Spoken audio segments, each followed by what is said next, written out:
Hello, everyone. Good afternoon, and welcome to all our distinguished speakers and guests.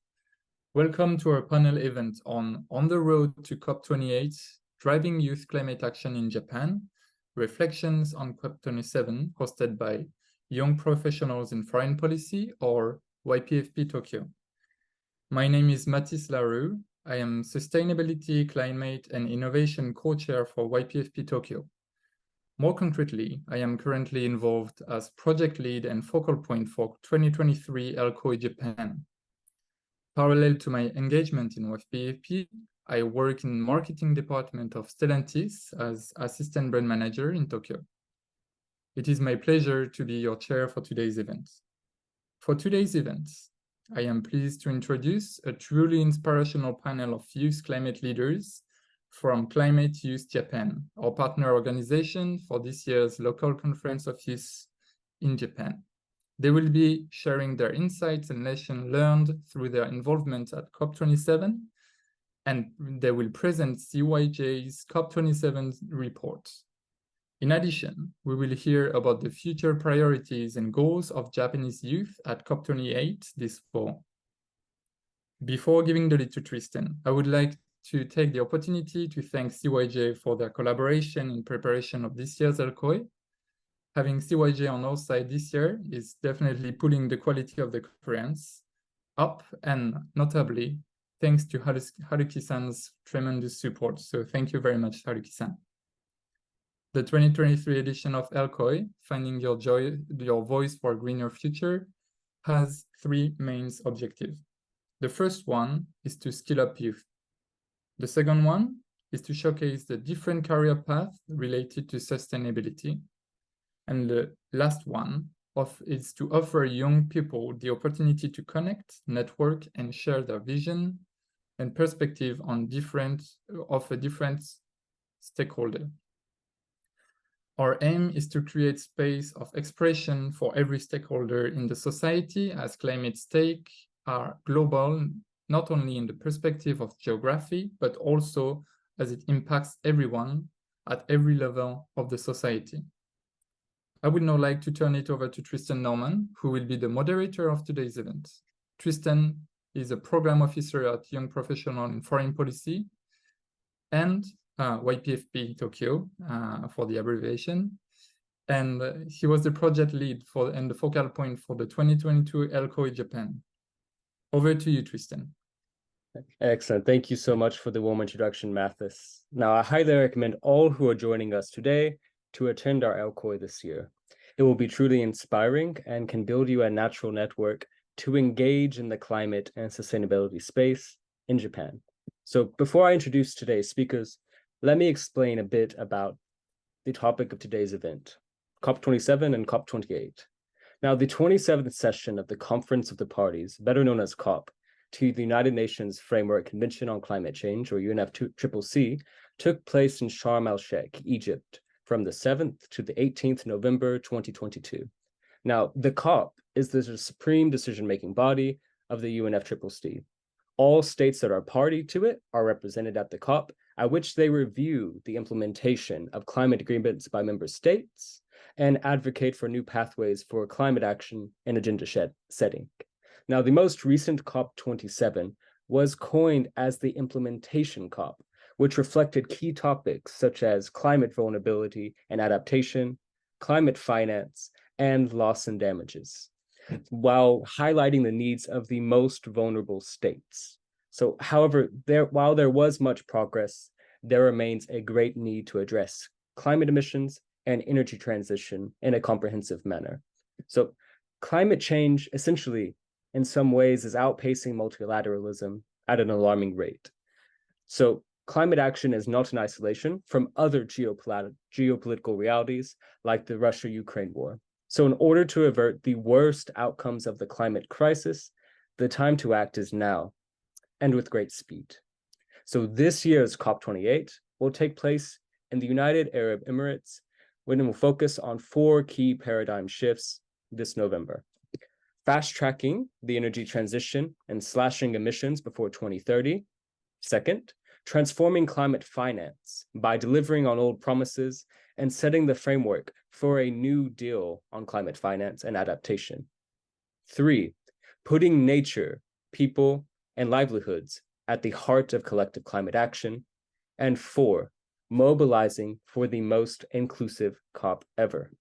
So in this, the role of Japan and Japanese youth will play a vital role in galvanizing collective willpower for climate action in Japan and abroad, and ushering in a future that we all want and we all need. So for today's dialogue, we are pleased to have members from Climate Youth Japan to share with us their ideas for a more sustainable future and to drive climate action in Japan. Now, Climate Youth Japan has a long track record of attending COPs and championing youth climate action since 2010. Climate Youth Japan's mission is to broaden the role of youth in decision-making processes and reach the 1.5 degrees Celsius target.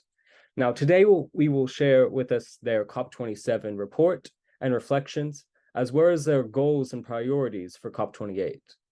We will then have a short Q&A session after their presentation, so please be sure to post any questions for the speakers in the chat function box below. So without further ado, let us introduce today's speakers from CYJ. First, I would like to introduce Haruki Yamamoto. Haruki-san is currently a fifth-year student at Waseda University in Tokyo, studying under the School of International Liberal Studies.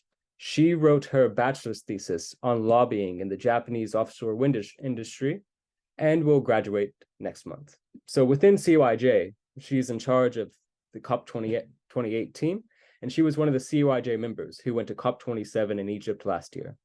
Second, I would like to introduce Ayako Takeo-san, who is a third-year student at International Christian University studying international relations, development, and environmental studies. She is also the vice president of Climate Youth Japan and a former delegate at COP27. And lastly, we would like to welcome Asahi Kin. Asahi-san is a student at Doshida University and studies ecological economics. He is particularly interested in how developing countries can transition their economies to carbon neutrality. He is a current member of CYJ and will attend COP28 this year as a member of the international delegation. So we are very happy to have them here today. Now, this presentation by CYJ will be in Japanese. So if you need the translation function, please switch it over into English at the bottom of the screen. So without further ado, please over to you, Haruki and Ayako-san, for today's presentation. Please go ahead.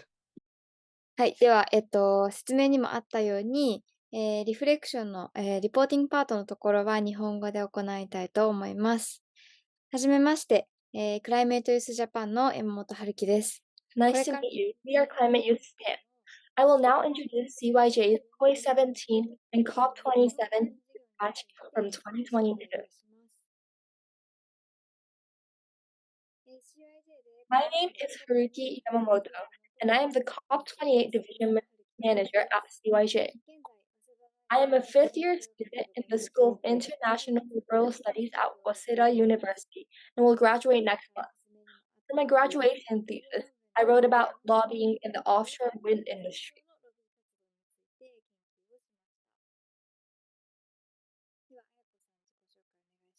Ayako-san, please introduce yourself. Thank you. I am Takao Ayako, Vice President of CYJ. I am currently a third-year undergraduate at ICU studying international relations, development studies, and environmental studies, and have attended several international conferences in addition to participating at COP27. Nice to meet you guys. Thank you.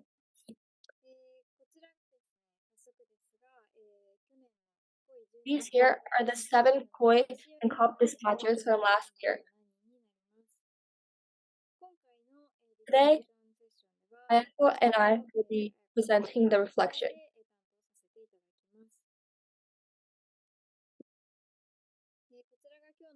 Here is the table of contents for today. First, we will introduce the CYJ organization. Then, we will talk about COP17 and COP27, followed by interesting people and experiences we met and had there. And finally, we will share what we learned through our speaking engagements and dispatches. First, here's an introduction to our organization, to CYJ. Thank you.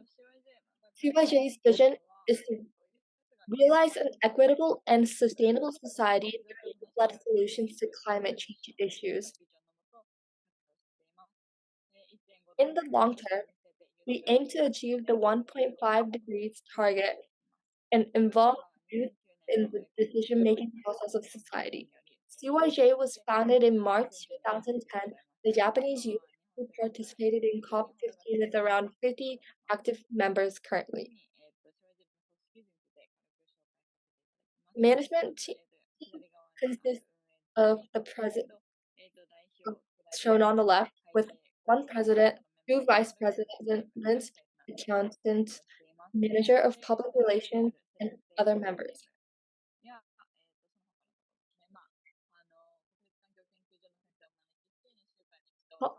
So for the policy proposal team shown at the bottom, we invite teachers from the National Institute of Environmental Studies to hold an environmental cafe once every 2 weeks, alumni social events, and then the bottom left, international business team that worked on the COP27 project. To the right are our study sessions.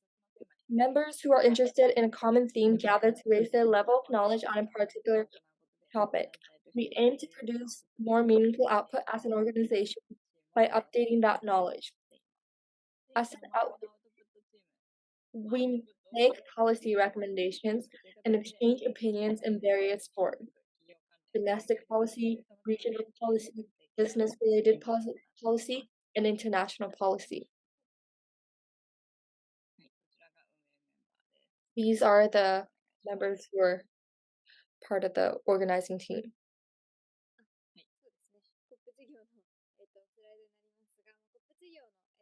So to explain more about the COP, I would like to explain the purpose. So COP is for people who are interested in climate change but don't have the opportunity to take action, and also people who want to advocate to the Japanese government.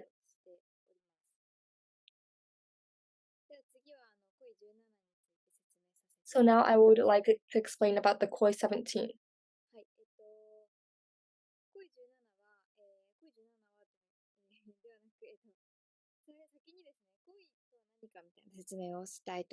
So first, I would like to explain what COI is itself. COI stands for Conference of Youth, and it's the youth version of the COP. COI is similar to COP. It was held in Egypt, El Shell, last year.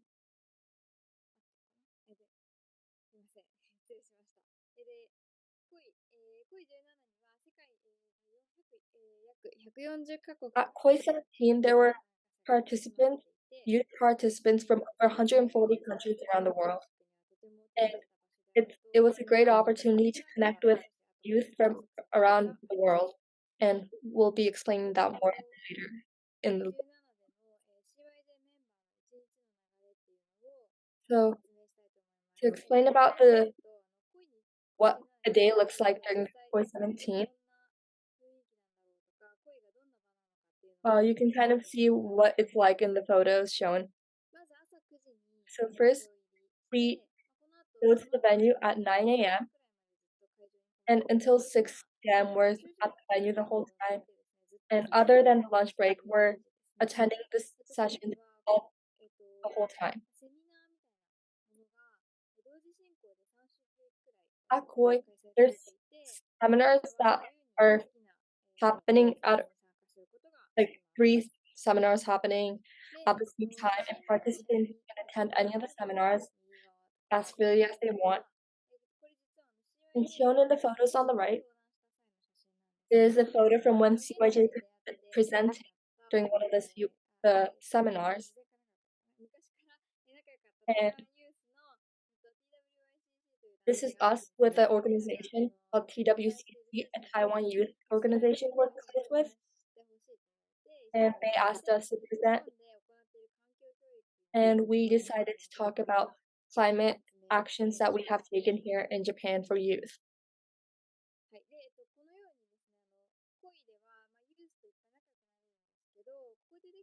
So as shown, COP is a place for us to get to know other youth active in the climate community and get to meet these new organizations, and we're still working with some of them on different projects.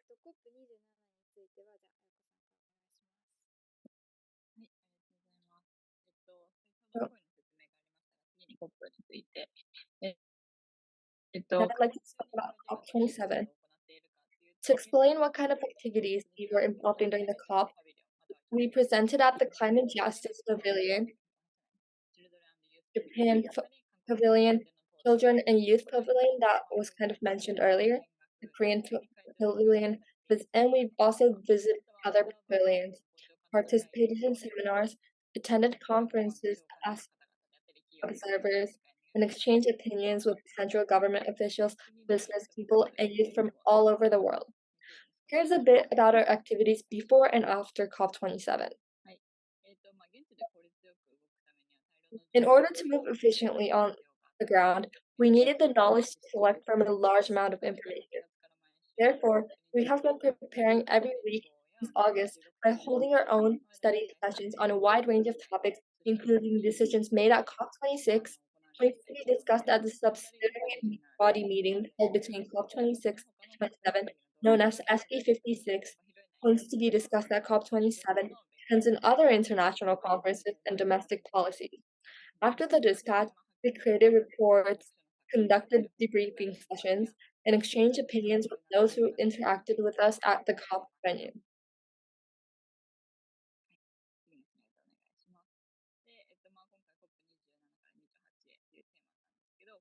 So to give a brief review of the COP agenda, the topics can be divided into 6 main fields. Implementation COP kind of became the slogan for COP27. COP27 came in the midst of a long trend towards promoting movement towards implementation following the completion of the Paris Agreement rulebook at COP27, which had been on the agenda for many years since the Paris Agreement. The slide shows a list of hot climate change topics that are currently underway. I won't go into them at this time, but if you have any questions, please do not hesitate to ask later. Thank you. Now, I would like to share with you some of the interesting people I met there and some interesting experiences I had there. So, I hope you guys will look at the photos and kind of get the main idea. But first of all, I would like to introduce the Taiwan Youth Climate Coalition, TWYCC, which I mentioned earlier. So TWYCC, Taiwan Youth Climate Coalition, was one of the most important youth connections we made throughout COP and COP. So they had 3 dispatchers.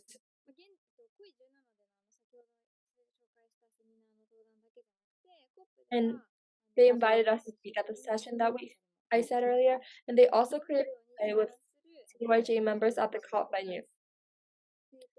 In addition to the collaboration, we have been building a cooperative relationship with each other in various situations after the COP. We are planning to have TWYCC members speak at the LCOI Japan next month, which will be hosted by CYJ and YPFP Tokyo. So we hope to continue our cooperative relationship and that you guys will be joining us at LCOI. Next, I would like to introduce some Japanese gents who became friends with me at the COP venue. So this COP is an international event. There's people from around the world, and just because we're Japanese, there were some people who were really, really friendly to us. And at the very right is the staff member of IGES, Institute for Global Environmental Studies. We pointed in this photo. So the person second from the left is the executive director of National Center for Climate Change Actions, commonly known as JCTA JECA. And through his introduction, I am currently serving on the executive committee of the Decarbon Challenge Cup organized by his organization Jacob. So, like this, I was able to connect and gain new experiences. Next is an Indonesian youth I met at the Indonesian pavilion at COP. And as many of you know, there are many pavilions for each country, region, or theme outside the plenary session. At COP27, there had been an Indonesian pavilion where they were kind of performing a dance on climate action. And so we talked about Japanese anime and we got to have a lot of fun. Finally, I'd like to kind of introduce what Singapore youth and Egyptian youth. And as I spent time with them, they didn't participate through an organization. They participated individually, and he was a youth who participated in these international conferences regularly. And meeting these kind of people were a great connection since they had a lot of knowledge and information. So now I'd like to explain about what we learned through speaking at a seminar. UIJ had opportunities to speak at several seminars during COPs, and now I'd like to kind of talk more about the ones that I spoke at. I, along with another COIJ delegate, spoke at a seminar in the Japan Pavilion. The seminar I spoke was introduction of Japan Malaysia city to city carbon neutral collaborations, celebrating the 40th anniversary of the delegates policy, organized by the Institute for Global Environmental Studies, IJI, which I mentioned once before. The purpose of this event was to introduce the efforts of the Malaysian city of Kuala Lumpur, the Tokyo Metropolitan Government, and the city of Saitama to collaborate in decarbonizing these cities. As youth, we shared our thoughts and opinions on the city-to-city partnerships introduced. Through this presentation, we were not only able to learn about the transitional decarbonized city-to-city collaboration, but we also transnational decarbonized city collaboration. We also felt that Japan Pavilion was trying to be and not separate from youth. Since climate change is a social issue in which future generations of youth are stakeholders, we believe it is important for youth to be present at international conferences such as COP, and moreover, for youth to have a voice. For this reason, I felt that this opportunity to speak out at a conference like this was very meaningful, and I hope to be more active in these speaking opportunities in the future.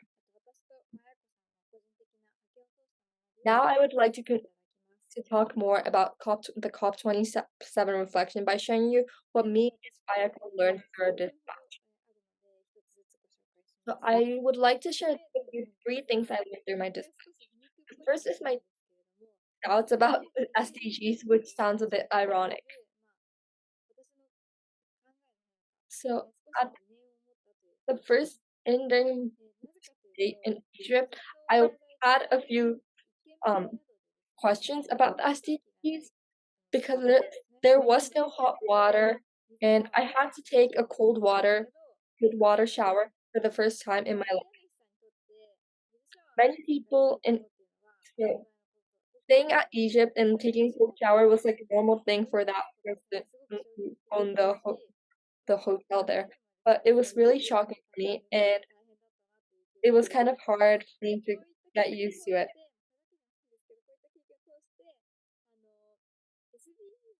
Although I was confronted with the question of whether the vision of society that we thought that we should have here was actually only a story within the scope of our own path. the vision of a society that we thought we should have was actually only a story within the scope of our own bag. Second, I realized that globally, the use of nuclear power is a natural path to decarbonization. In Japan, I hear a lot of negative opinions about nuclear power, but at the COP, the opposite was true. I felt like a lot of other people were kind of advocating for the use of nuclear power.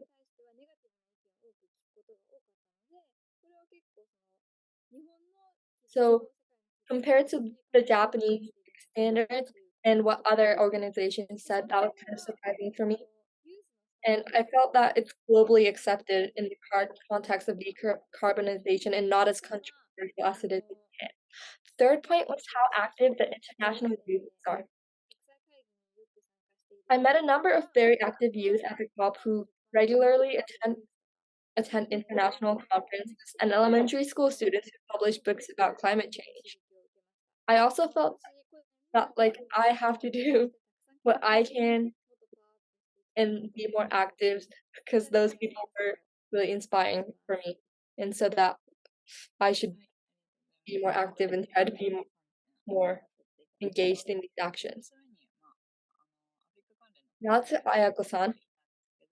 The geopolitical perspective was emphasized in the Africa-related side event, and the pavilions made it clear that even among developing countries, the development of geographically advantaged countries is progressing. For example, while cooperations between the Mediterranean region and European countries was deepening, there was a gap that the West African region continued to be a target for investment, and a pavilion independently set up in the green zone of Saudi Arabia was exhibiting technology similar to the Japanese pavilion. So looking at this difference, in the way development is, I realized that the way development is perceived among developing countries, especially in the African country region, is was a very interesting discovery and led to a great deal of learning. So the second thing is participating in COP, an international conference as a youth, was not to see the site of climate change negotiations, but to see the side where the tide is turning for climate action. COP27 is a forum where each country brings its own situation and discusses it. So the contents of the discussions naturally generate some discussion of climate change. In other words, COP is a place to bring resources to create this tidal wave that brings change. Thirdly, there's a growing focus on youth, and as a characteristic, they are considered stakeholders in society who can move without conflict of interest and with respect for sensitivity. This characteristic gives many adults the opportunity to learn. In a sense, they may be in a position to objectively express their opinions about climate change measures because they are in a state before these immediate interests. Thank you. So, this concludes the COP27 report session by COIJ. If you have any questions, please do not hesitate to ask. The COP27 report is available on the COIJ website in English as well as Japanese, so it would be great if you could take the time to read it. This time, I only talked about what me and Ayako-san learned during the event, but the report includes the 読めますので、その辺面白いと思うので、ぜひ。 So I think it would be interesting for you to read even if it's not part of the other people. So thank you for your attention. Please continue to enjoy the rest of the session. Excellent. Thank you so much for sharing your experiences and reflections with us today, Haruki-san and Ayako-san. It is very wonderful and important to see the critical role of Japanese youth at international climate conferences, and the insights that you gained from COP27 seemed very transformative. Next, we would like to give the floor over to Asahi-kin-san to introduce himself. Now, Asahi-kin will be heading to COP28 this year as part of CYJ's climate delegation. Can you share with us what inspired you to be a part of CYJ and attend COP28? Over to you, Asahi-kin-san. My name is Asahi Kim. I'm fourth grade of Doshisha University, and I'm majoring in ecological economics. And so the reason why I wanted to participate in COP is because I wanted to learn about local perspectives in developing countries. And how much economic growth can be achieved without burdening the environment is a major issue. Excellent. Thank you so much for giving your introduction. We were very excited that you'll be attending COP28 this year with CYJ. Now, we will now move over to take some time for Q&A. Now, I'd like to start off with our first question, and I've been seeing this a lot around the news, is that, at COP27, there was a greater focus on nature-based solutions and biodiversity. Just as we are in a climate crisis, we are also in a biodiversity crisis. So what do you think are the key synergies for climate change, biodiversity, and sustainability? How should we approach climate action while also addressing biodiversity? Haruki-san, you have an interesting perspective in this area. Could I have you start off with this question? Sure. In my opinion, when it comes to synergies between biodiversity, climate change, and sustainability, the key point is that all the three themes consider or focused and place major importance on future generations. So, for example, why do we have to achieve carbon neutrality, or why do we have to protect biodiversity? Why does our life have to be sustainable? When it comes to that, all the questions, the answer is going to be because we have to grant a comfortable or not severe environment for the young and future generations. And that was the answer to the first question. And to answer your second question, I think we should not only focus on the one topic, but also focus on others. And for example, when we think about biomass energy, it sounds good to go regarding to CO2 emission. But when people grow plants in inappropriate places or not in a sustainable way, it is not the best choice to achieve carbon neutrality. Another example is nuclear power. And nuclear power has been said to be the future energy, but we now know the downside of it. And it's no longer sustainable, in my opinion. And for example, nuclear power needs to be processed and safely stored for an unbelievably a long time after use. Also, once radiation is released outside, many plants and animals, including humans, get affected, and the impact lasts very long.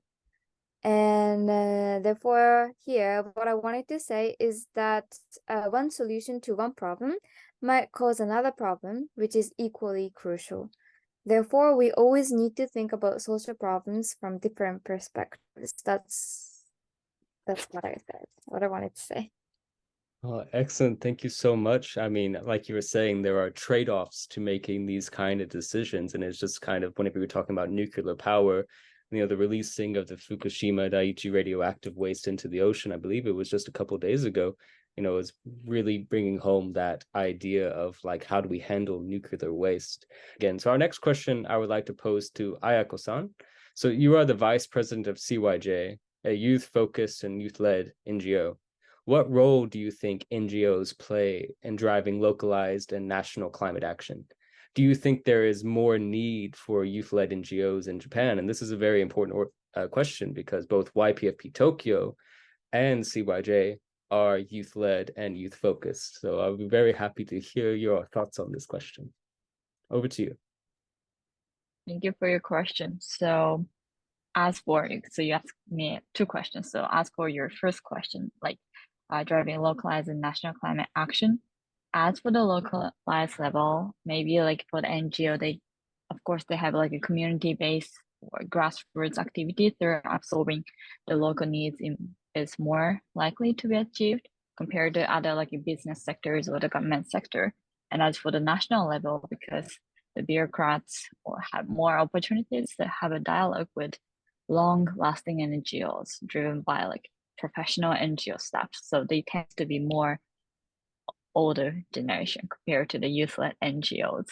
And those kind of like stakeholder, those like the long-lasting NGOs can not only provide the citizen-side reactions to the policies, but on the other hand, the youth NGO are more likely to be regarded with their potential as the future decision makers.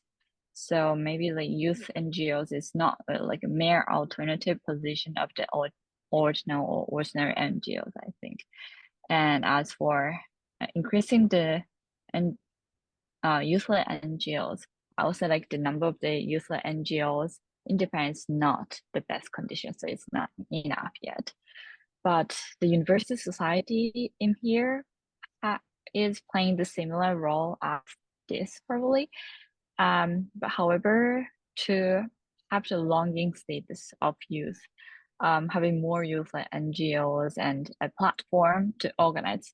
So because like if the NGOs are too much in the youth community, that's going to be disorganized. So I would say like having the platform at the same time will be the great, and also it will be like a crucial role for the youth NGOs.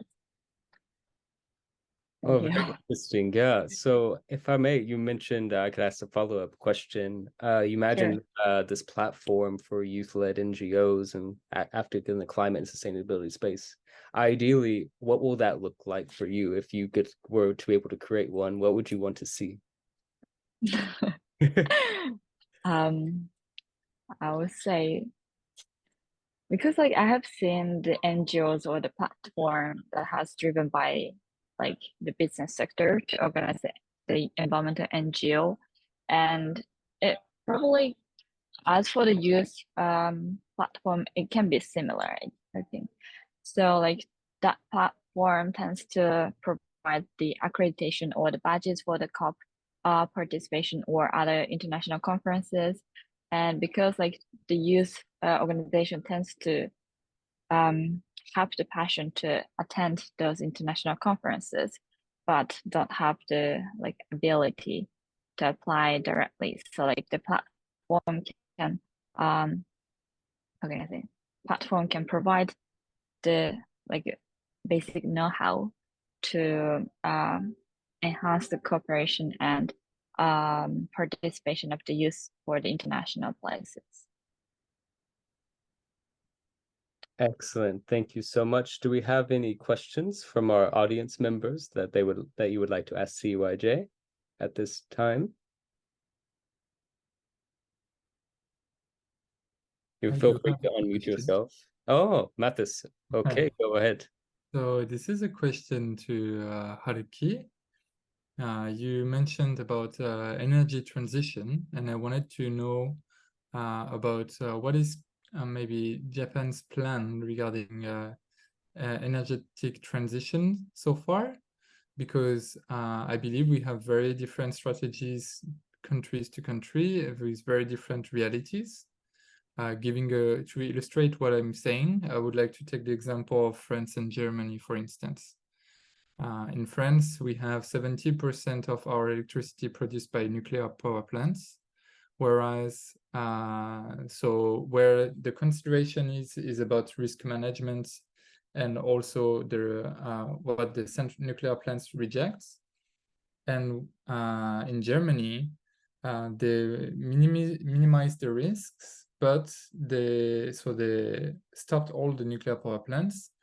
But on the other hand, they are using coal based power plants, so they pollute very much. And even the pollution is not only impacting Germany, but also, for instance, France, because with the wind, the emissions comes and pollutes the cities, like such as Paris and Lyon. So it's very broad. And I think to transition to renewable energies, there is one major stake, that is that renewable energies really depend on, for instance, the sun or the wind. So this is not energies we can rely permanently. So that means maybe having batteries and stuff, but technology is not here yet. So based on those differences of visions, countries to countries, there are a choice to be made, and I wonder what is Japan's choice. Thank you. Thank you for asking me that question. Maybe because you know that I will be government officer from next year. But yeah, let me share one material for that. I collected somehow some kind of information regarding energy policy of Japan. And this graph shows the kind of Japanese goal regarding carbon neutrality by 2050.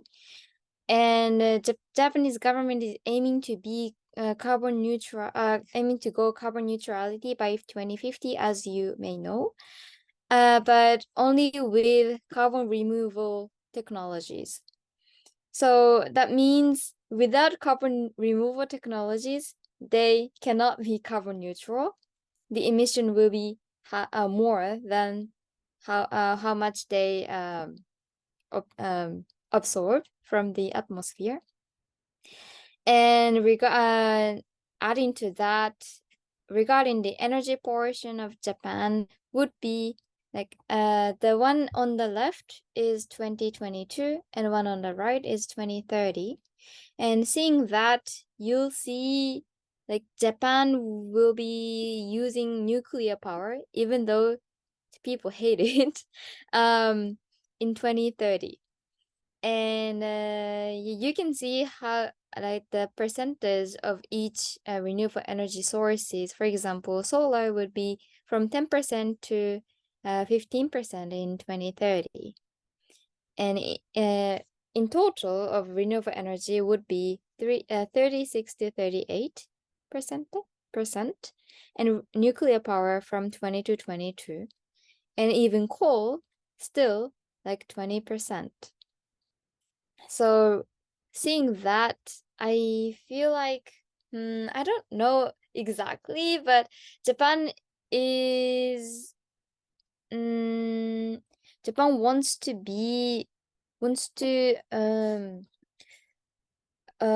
apply not the way like European countries or America is utilizing, but still like it's Japanese unique way to continue using coal with some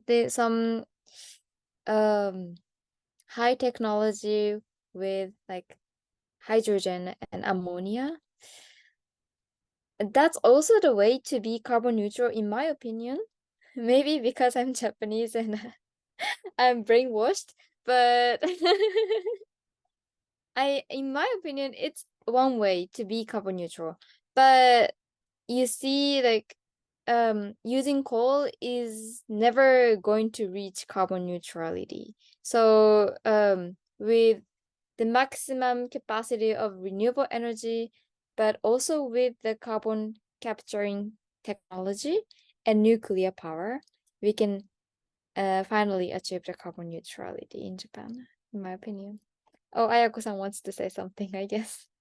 Yeah, adding on to that, in terms of the energy policy in Japan, focusing on the nuclear power, because like I have been like doing an internship at the research institute regard of the atomic energy or atomic, and yeah, because like 20% of the Japanese energy has been like made through the nuclear power plant, and dealing with those like workers who is dealing with the like atomic powers, I would say like they have no doubt about using the nuclear power as a solution for the like carbon neutrality. And when I say like, okay, but from the perspective of the climate youth NGO dealing with the climate, there's some arguments about using the nuclear power station. But when I say that, those workers who is dealing with atomic industries say why. So they have some difficulties in understanding the opinions of the citizens. So I would not say that's their fault, because they have the work in there, and then that's one of the way to do a just transition in the nuclear industry as well. So that's a complicated topic, and yeah, still much to discuss about, but just adding a bit. Thank you. Adding to that, personally, I try to visit Fukushima as much as I can to understand what exactly the nuclear power plant's accident was, or what the situation around it. And not only from the internet, like information on the internet, but also visiting on site and see what exactly it is. So that's, yeah, what I wanted to say here. Thank you very much. I think indeed it is a very complex questions that is mixing economical and industrial interests with climate transition and energetical transition. So it is indeed very complex. Thank you for your answers. Thank you, everyone. There's also an energy security dimension to it and an energy diversification dimension to it. So it's very, very interesting. I'll be happy to talk with everyone later about it. But do we have any other questions from the audience? So you can feel free to unmute yourself. We still have about 10 minutes left.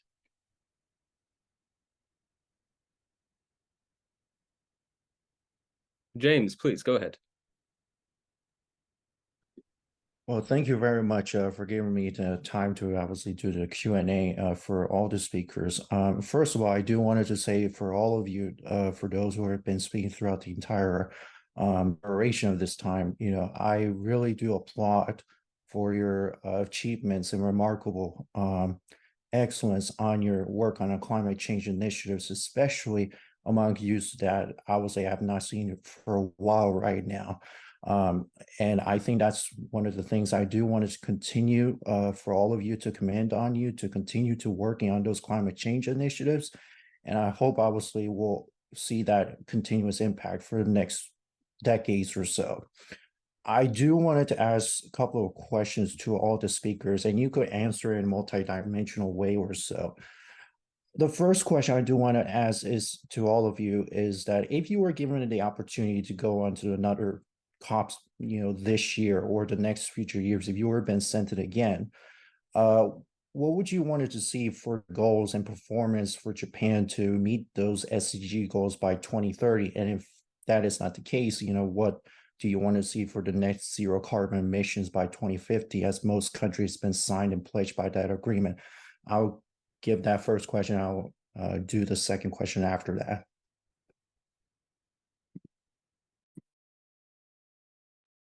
For achieving 2030 SDGs goal, it's quite difficult. I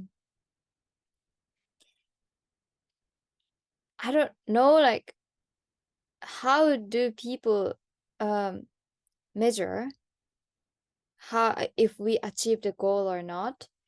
But regarding SDGs and climate change, by going to COP28 or even further COPs, I would say, as a youth, I personally want to spread the idea that climate change is not the only thing that the Earth is facing, and SDGs is more like complicated. Climate change is also complicated, but SDGs kind of embrace climate change as well, in my opinion. So when people think about climate change, they also have to think about, as I said in the Tristan's question part, if it's about climate change, but the solution to it might not be solution to other As if I I have an opportunity to attend the COP again, I would like to see more on like how each stakeholder is trying to grasp the issue of the climate change and see the attitude, because it's hard to see the concrete political thoughts on the COP and also for the climate change. So for the COP27, I was focusing on the development and how different each country are perceiving the development and like synergizing with the climate change.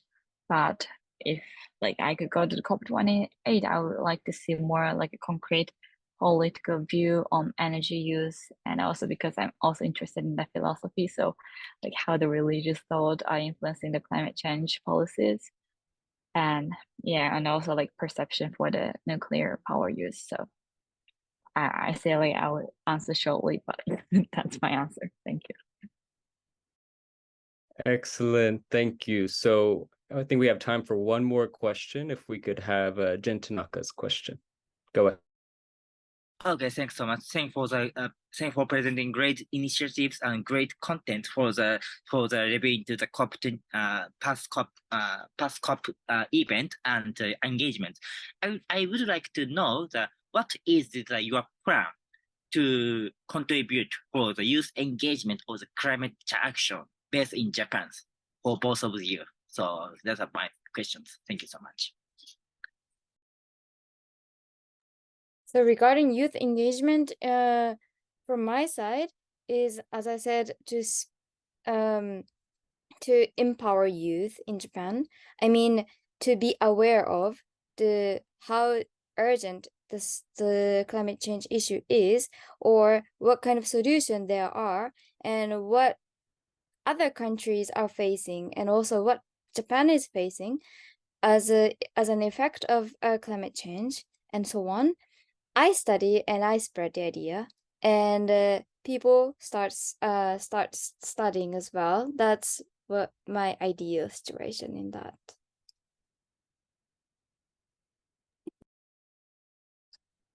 So your question was the ideal situation of the youth cooperation in terms of climate change in Japan, and I would say because like COJ is also having the vision to like achieving the youth to be on the decision-making process.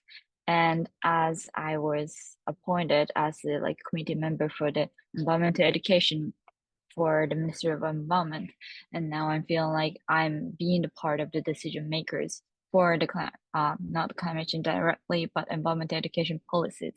So like I would like to enhance that participation of the youth, not only like a limited person, but as like a norm to participate in the like decision making side, and not only for the ministry side, but for the business sectors, because I would say like for the business sectors, it's way more difficult to have the cooperation compared to the governmental side, because the business sectors tends to focus on the profits still, and not the cooperation or having the dialogue with the young people. So I would like to expand the cooperation for the business sectors as well. That's my current goal. Thank you to all of our distinguished speakers from CYJ for sharing their reflections on COP27 and your goals and priorities for youth at COP28. Thank you for joining our panel titled On the Road to COP28, Driving Youth Climate Action in Japan, Reflections on COP27. We appreciate hearing from Haruki Yamamoto, Ayako Takeo, and Asahi Ken. Through our dialogue today, we are reminded that there is more to learn, more voices to include, and more to develop and grow in the future on this topic. Now, so we thank you all for participation in today's event and invite you to take 2 minutes to complete a survey to share your feedback. You can find the link in the survey in the chat below. We can also send one after the session today. So as we bring our event to a close, I would like to extend an invitation to all of you to remain in touch with YPFP Tokyo and consider joining us as YPFP Tokyo member at our future events. To find out more, please scan the QR code on the screen or contact our membership director, Helix, at the email address provided. We can also send this to you after the session. In closing today, I would like to emphasize the powerful work and vision of Japanese youth in the climate and sustainability space. YPFP Tokyo and Climate Youth Japan have partnered together to co-deliver a local conference of Youth Japan this fall to have a greater dialogue, capacity building, and knowledge sharing on climate action in Japan and internationally. So we welcome all on this call today, if you are a youth, to attend our LCOI and apply to be an LCOI youth delegate. Please reach out to Mathis LaRue and Haruki-san to learn more and lock in those dates for 2023 LCOI Japan. We would love to see you there. So climate change affects us all. So by attending COP and international climate forums and conferences, we learn the perspectives and challenges of other youth impacted by the climate crisis. So while we engage in advocacy, knowledge sharing, capacity building, and policy innovations, we can also take solace in the softer benefits of such work. The cultivation of empathy, shared narratives, climate justice, and solidarity for future generations. So as Climate Youth Japan has shown, taking the extra step not only to make us better advocates for climate action, but also makes us better human beings. The decade between 2020 and 2030 is the decisive decade for our future on Earth. But the future is not yet determined. It is in our hands. So with that, we will conclude today's dialogue. Thank you very much to Climate Youth Japan for joining us today. In YPFP Tokyo, we'll be offering future programming in the realm of sustainability, climate change, and innovation. I hope that all of you will continue to be part of our work going forward. And thank you for the time and enjoy your weekend. Thank you and goodbye.